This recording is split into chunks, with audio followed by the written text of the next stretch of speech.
बिस्मिल्लाहिर्रहमानिर्रहीम, अस्सलाम वालेकुम, welcome to Verum Classic Kitchen. भाई कैसे हैं आप सब? ठीक हैं, मज़े में हैं। उम्मीद करती हूँ आप सब खैरियत से होंगे इंशाल्लाह। आज मैं आप सबकी फरमाइश पर चॉकलेट मूस केक की रेसिपी लेकर आई हूँ, जो मैंने अपनी लास्ट वीडियोस में से एक में शेयर की थी और आप सब ने उसकी फरमाइश की थी कि भाई आप हमें उसकी रेसिपी बताएं। तो भाई आप कहें और ऐसा हो नहीं सकता कि मैं आपको बताऊं ना। तो आज मैं आपको चॉकलेट मूस केक की रेसिपी बताऊंगी, जो नहायत ही मज़ेदार, स्पॉन्जी और जूसी होता है। ये केक मैंने अपनी बेटी की बर्थडे पे बनाया था और सबको बहुत ज़्यादा पसंद आया था। और क्योंकि मैं अपने चैनल पे हमेशा इजी रेसिपीज लेकर आती हूँ जो आसानी से आप अपने घर में बना सकते हैं और जो खाने में भी मज़ेदार हो, तो ये रेसिपी भी उन्हीं रेसिपी में से एक है। ये केक बहुत ही जूसी, स्पॉन्जी और मज़ेदार था और देखने में भी बहुत ही खूबसूरत लग रहा था। और कोई भी नहीं कह सकता कि आप इसे बाजार से लेकर आए हैं या फिर आप इसे घर में बनाया है। तो अगर आपने अपनी फैमिली को इम्प्रेस करना है तो इस रेसिपी को ज़रूर ट्राई कीजिएगा। तो फिर चलते हैं और जल्दी से इस मज़ेदार सी रेसिपी को स्टार्ट करते हैं। ओके जी, केक बनाने के लिए सबसे पहले जो चीज़ हम तैयार करेंगे वो केक का स्पॉन्ज होगा। तो यहाँ पे मैंने चॉकलेट स्पॉन्ज केक बनाया है, जिसकी रेसिपी मैं अपने चैनल पर पहले ही ईद स्पेशल केक के अंदर शेयर कर चुकी हूँ। उस पर मैंने आपको स्पॉन्ज केक बनाना भी सिखाया था। उसके साथ साथ उस पर मैंने बटर क्रीम फ्रॉस्टिंग की भी आपको रेसिपी दी थी। तो स्पॉन्ज केक मैंने उसी रेसिपी से बना के रेडी कर लिया है, आप देख सकते हैं।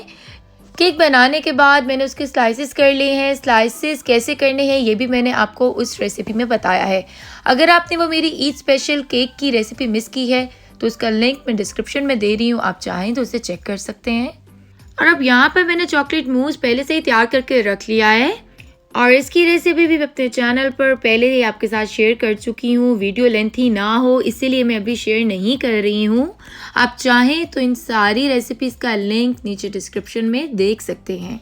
इस चॉकलेट मूस की रेसिपी बहुत ही ज़्यादा सिंपल है और 5 मिनट्स में बन जाती है, लेकिन बहुत ज़्यादा मज़ेदार होती है। तो चलें बिस्मिल्लाह करके केक बनाना शुरू करते हैं। अब मैंने एक केक पीस प्लेटर लिया है, जिसके ऊपर 1 टेबलस्पून चॉकलेट मूस का लगा दिया है, ताकि जब हम इसके ऊपर केक का स्पॉन्ज लगाएं तो केक हिल ना पाए, स्टेबल रहे। तो अब इसके ऊपर जो हमने चॉकलेट स्पॉन्ज केक बना के स्लाइसेस करके रखा हुआ था वो रख देती हूँ, 1 स्लाइस इसका। अब हमें करना ये है कि मेरे पास यहाँ पे शुगर सिरप है, आप चाहें तो पाइनएप्पल सिरप जो 10 वाला होता है वो भी इसके ऊपर इस तरह ब्रशिंग कर दें। Brushing is very important for any sort of cake, because ये जो सा है यही केक को मॉइस्ट देता है और इसी से ही बाद में केक का फ्लेवर और मज़ेदार हो जाता है। अब ब्रशिंग करने के बाद मैं इसके ऊपर चॉकलेट मूस का लेयर लगाऊंगी। मैं चॉकलेट मूस की स्प्रेडिंग पैलेट नाइफ से ही कर लूँगी, लेकिन अगर आप मेरी दूसरी वीडियो को चेक करेंगे केक जिसमें मैंने ईद का बनाया था, उस पर मैं पाइपिंग बैग का इस्तेमाल कर रही हूँ क्योंकि वो ज़्यादा इजी रहता है और जो बिगनर्स हैं उनके लिए बेस्ट है कि आप पाइपिंग बैग का इस्तेमाल करें। उससे आपको ज़्यादा स्प्रेडिंग में मेहनत नहीं करनी पड़ेगी। तो अभी मैं जल्दी में थी तो इसीलिए मैंने पैलेट नाइफ से ही सारा चॉकलेट मूस को स्प्रेड कर लिया है।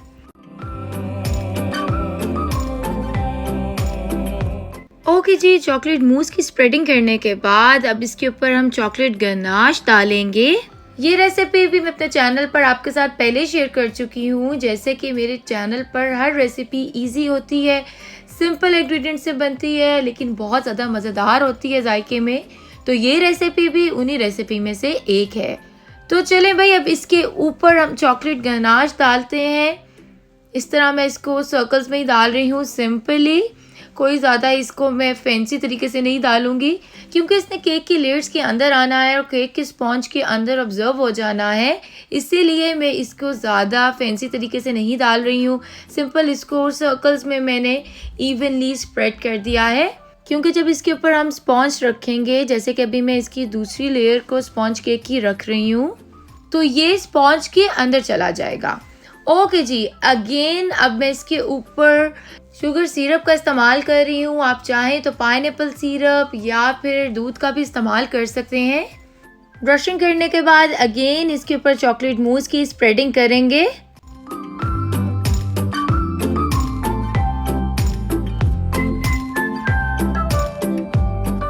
स्प्रेडिंग करने के बाद अब दोबारा से इसके ऊपर चॉकलेट गनाश लगाएंगे और फिर स्पॉन्ज केक की लेयर लगाएंगे और इसी तरह से हम अपनी बाकी की भी सारी लेयर्स को कंप्लीट कर लेंगे।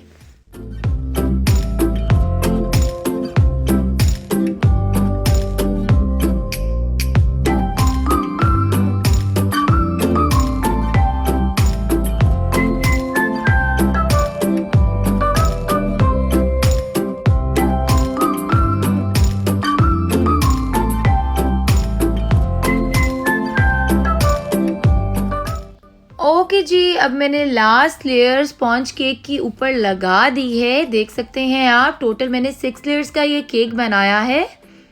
जैसे कि आप देख रहे हैं कि केक की 6 लेयर्स रेडी हो गई हैं और जो एक्स्ट्रा मूस बाहर निकल आया है उसको मैं पेलेट नाइफ से क्लियर कर दूंगी। ओके जी, अब बारी आती है क्रम्ब कोट बनाने की। तो उसके लिए मैंने यहाँ पर बटर क्रीम फ्रॉस्टिंग ली है। इसको बनाने का तरीका मैं आपको पहले सिखा चुकी हूँ, आप चाहें तो डिस्क्रिप्शन के लिंक में चेक कर सकते हैं। तो अब यहाँ पर मेरे पास रेड कलर का फूड कलर है। ये लिक्विड फूड कलर है और जेल वाला नहीं है, नॉर्मल लिक्विड फूड कलर है। तो मैं 1-2 ड्रॉप डालने के बाद इसको मिक्स करूँगी। एक टिप दूँगी, कभी भी आप जब आइसिंग बना रहे हो किसी भी केक की फ्रॉस्टिंग करने के लिए, तो आप उसके अंदर एक साथ फूड कलर कभी भी ना डालें, क्योंकि हर ब्रांड का डिफरेंट टेक्सचर होता है। और समटाइम्स तो ऐसा होता है कि जिस ब्रांड को आप जानते भी होते हैं, जब आप उसकी न्यू बॉटल बाय करते हैं तो उसका भी समटाइम टेक्सचर डिफरेंट आता है। तो अगर आप एक साथ डाल दें तो आपकी क्रीम ख़राब भी हो सकती है। तो मैं थोड़ा थोड़ा करके साथ साथ मिक्स करती जा रही हूँ ताकि मुझे मेरा रिक्वायर्ड कलर मिल जाए। अभी आप यहाँ पर देख रहे हैं कि ये लाइट सा पिंकिश टोन में आने लगा है। मुझे बेबी पिंक कलर चाहिए, तो मैं उसको लाने के लिए इसमें थोड़ा सा और फूड कलर डाल रही हूँ। स्लोली ग्रेजुअली मैं इसके अंदर ऐड कर रही हूँ, एक साथ नहीं कर रही हूँ, जैसे कि मैंने आपको पहले बताया। तो ये देखिए, जैसा कलर मुझे चाहिए था वैसा इसका कलर आने लगा है। क्योंकि बर्थडे का केक बना रही हूँ तो इसी वजह से मैं इसको पिंक कलर का फ्रेश सा कलर दूंगी, बेबी पिंक सा कलर। ये देखें कितना खूबसूरत आ गया है।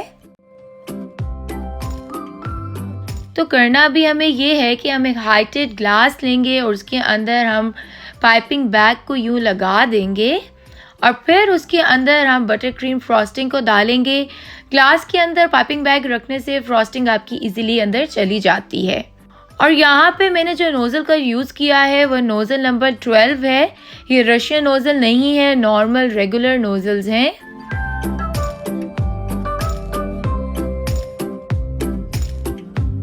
ओके जी, moving on to the next step. अब यहाँ पर बारी आती है क्रम्ब कोट बनाने की।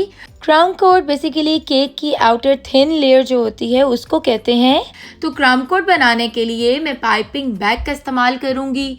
जैसे कि मैंने आपको पहले भी बताया था कि पाइपिंग बैग से आपकी केक की फिनिशिंग बहुत अच्छी आती है, इवन आती है, स्प्रेडिंग भी अच्छी हो जाती है। और क्रम्ब कोट के लिए तो आप ज़रूर पाइपिंग बैग का इस्तेमाल करें। एक तो आपका टाइम बच जाएगा और उसके साथ साथ इजीली आपका क्रम्ब कोट भी रेडी हो जाएगा और ज़्यादा फिनिशिंग भी नहीं करनी पड़ेगी और ज़्यादा मेहनत भी नहीं करनी पड़ेगी।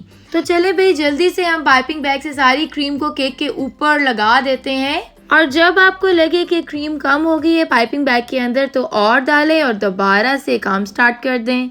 ये देखिए, मैंने ऊपर इस तरह पाइपिंग बैग से क्रीम तो लगा दी है, लेकिन दरमियान में देखिए कुछ गैप्स रह गए हैं, तो ये मैं इस तरह फिल कर लूँगी।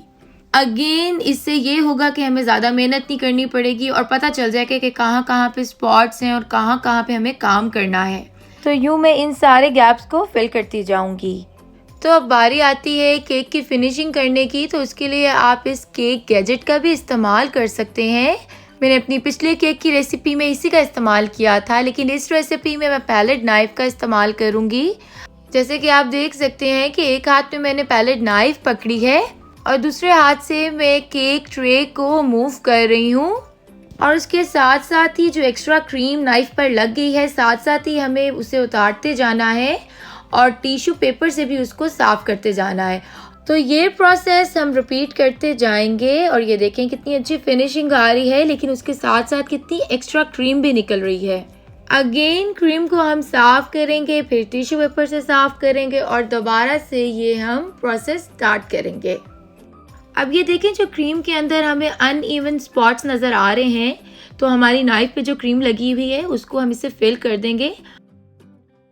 अब हम नीचे जो इसके बेस प्लेटर है उसकी क्लियरेंस कर लेते हैं। ये देखिए मैं नाइफ से ही उसको कोशिश कर रही हूँ कि नीचे से वो साफ हो जाए और जो बच जाएगा पेपर के ऊपर वो हम टिश्यू से क्लियर कर लेंगे। ऑल राइट, अब बारी आती है केक के अपर कोट को फिनिशिंग देने की। तो ये देखिए मैं इसका टर्न टेबल केक का मूव करती जा रही हूँ और नाइफ को मैंने एक जगह ही रखा हुआ है और जो बाकी क्रीम लगी जा रही है एक्स्ट्रा नाइफ के ऊपर, अगेन उसको हम साफ करेंगे और इसी तरह ये प्रोसेस कंटिन्यू रखेंगे। मुझे इस केक के ऊपर बहुत सारा काम करना है, तो इसीलिए मैं इसको ओवर फिनिशिंग नहीं दूंगी, नॉर्मल फिनिशिंग ही दे रही हूँ। ओके जी, अब सबसे फन पार्ट की तरफ आते हैं। यहाँ पर मैंने बटर पेपर लिया है और इसे इस तरह केक के ऊपर पेस्ट कर दूंगी। ये स्टेप ऑप्शनल है, आप चाहें तो इसको स्किप भी कर सकते हैं। इसका एक मकसद है लगाने का जो मैं आपको बाद में बताऊंगी। यहाँ पे मेरे पास मिक्स शुगर स्प्रिंकल्स हैं, आप चाहें तो अपनी मर्जी से कोई से भी स्प्रिंकल्स ऐड कर सकते हैं। Actually baking is a art, तो आप जो चाहें वो करें, जितने मर्जी क्रिएटिविटी करें। बटर पेपर मैंने जो ऊपर लगाया है उसका मकसद ये था ताकि स्प्रिंकल्स एक्स्ट्रा ऊपर ना लग जाएं, इक्वली सारे डिस्ट्रीब्यूट हों, ऊपर नीचे ना हों, ताकि फिर वो अनटाइडी लुक ना आए। तो ये स्प्रिंकल्स मैं लगा दूंगी और फिर उसके बाद टिश्यू पेपर से इस तरह बाकी के एक्स्ट्रा स्प्रिंकल्स को यूं कोशिश करके प्रेस करके पेस्ट कर दूंगी केक के ऊपर ही, और जो एक्स्ट्रा रह जाएंगे उनको इस तरह टिश्यू पेपर से निकाल दूंगी। और उसके बाद आराम से बटर पेपर हम उतार लेंगे और अगर हमें लगेगा थोड़ी सी हमारी आइसिंग ख़राब हो रही है उसको दोबारा से पैलेट नाइफ से ठीक कर लेंगे। और अब यहाँ पर दोबारा से हम चॉकलेट गनाश का यूज़ करेंगे। इसका यूज़ हम केक की ड्रिपिंग के लिए करेंगे और ड्रिपिंग मैं अभी चम्मच से कर रही हूँ, आप चाहें तो पाइपिंग बैग का इस्तेमाल कर सकते हैं, उससे ज़रा ज़्यादा नीटनेस आ जाएगी। मैं क्योंकि जल्दी में थी इसीलिए मैं चम्मच का यूज़ कर रही हूँ। तो स्पून की हेल्प से मैं इस तरह इसके ऊपर ड्रिपिंग लगा रही हूँ। हमें ड्रिपिंग को फोर्स नहीं करना है और बस उसको हमने ऊपर गिराना है, बाकी वो खुद ही ड्रिपिंग होके नीचे जाएगी। और बाकी जो एक्स्ट्रा एरियाज थे जो मुझे थोड़ा एम्प्टी लग रहे थे, मैं उनको फिल कर दूंगी ताकि एक इवन लुक आ जाए। ओके जी, अब चलते हैं मेरी फेवरेट स्टेप की तरफ। तो यहाँ पर मैंने नोज़ल नंबर 30 या 35 में से कोई सी भी आप ले सकते हैं, ये मैंने यूज़ की है। ये केक और कपकेक्स की डेकोरेशन के लिए यूज़ होती है। तो जो बटर क्रीम फ्रॉस्टिंग बच गई थी वो मैंने पाइपिंग बैग के अंदर डाल दी है और अब इस तरह मैं इसके फ्लावर से बना लूँगी। एक फ्लावर बनाने के बाद दूसरा फ्लावर आप उसके ऑपोजिट बनाएं, तो इस तरह डेकोरेशन इजी हो जाएगी और सारे इक्वली डिस्ट्रीब्यूट होंगे फ्लावर, और आपको आइडिया होगा कि आपने कौन सा फ्लावर किधर लगाना है और किस किस जगह पर अभी रहता है। और ये देखें कितनी स्मूथली ये बटर क्रीम फ्रॉस्टिंग निकल रही है। और केक्स पे मुझे इसका यूज़ करना तभी अच्छा लगता है, ख़ास तौर पर जब आप डेकोरेट कर रहे हो तो बटर क्रीम की फ्रॉस्टिंग से ज़रूर डेकोरेट करें, क्योंकि जब आप क्रीम का यूज़ करते हैं कि थोड़ी वो रनी हो जाती है और आपसे हैंडल करना मुश्किल हो जाता है, लेकिन जो बटर क्रीम की फ्रॉस्टिंग होती है उसको इजीली वो हैंडल हो जाती है। ओके जी, अब यहाँ पर मेरे पास शॉकिंग पिंक कलर के मैक्रून्स हैं, ये मैं लगा दूंगी। इनको भी मैं एक दूसरे के ऑपोजिट लगाऊंगी।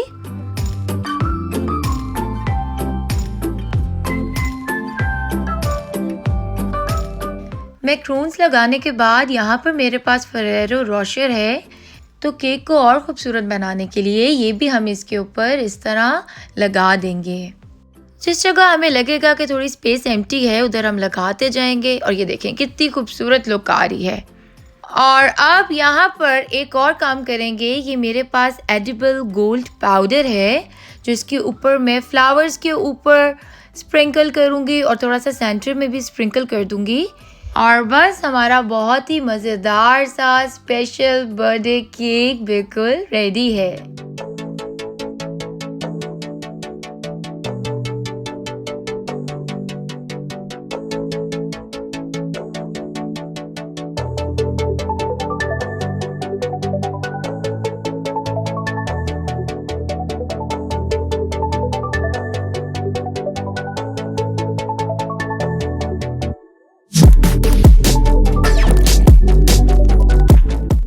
देखा आपने किस कदर कमाल किस्म का ये केक लग रहा था। जितना ये देखने में अच्छा लग रहा था, खाने में उससे भी ज़्यादा मज़ेदार था। जब भी आप केक बनाने लगें, एक टिप दूंगी कि उसका स्पॉन्ज हमेशा 2 या 3 दिन पहले बना के रख लें, उसे क्लिंग शीट लगा लें और फ्रिज में रख दें। नॉर्मली जो बेकरीज होती हैं उसी पे भी वो लोग हफ्ता पहले ही बना के वो लोग तो रख लेते हैं फ्रिज में, फ्रीज़र में।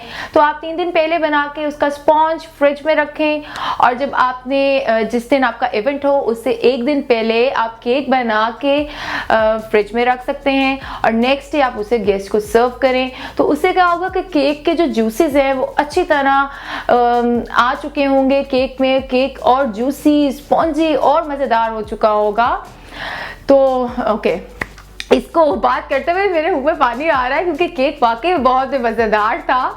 तो भाई इस रेसिपी को आप ज़रूर ट्राई कीजिएगा और चलती हूँ फिर किसी नई मज़ेदार सी रेसिपी में फिर से मुलाकात होती है। अब तक बहुत सारा ख्याल रखिएगा, दुआ में याद रखिएगा। अल्लाह सुब्हानो तआला आपका और मेरा हामी और नासिर हो। अल्लाह हाफिज़।